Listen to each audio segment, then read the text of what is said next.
Mä oon miettinyt tässä lähipäivinä sellaista, että pitäisikö meidän avata meidän avioliitto. Mitä?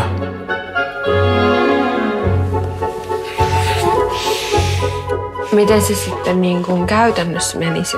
Varataanko me Google-kalenterista jotain Matias-vuoroja? Mä ajattelin pikaisesti mennä käymään Hennillä. Tietenkin se on ok. Oots täällä vielä, kun mä tuun takas?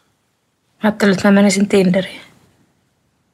Voi saatana! Rakennan sun sydämesi taloa, mä rakastan sua enemmän kuin Yrititkö kostaa mulle jollain omituisella tavalla?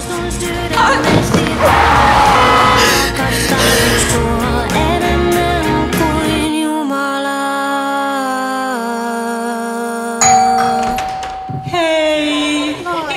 Eikö sitä nyt voi sanoa? Ette kai te ole eroamassa? Ei olla eroamassa, mutta me ollaan Matiaksen kanssa polyamorisia.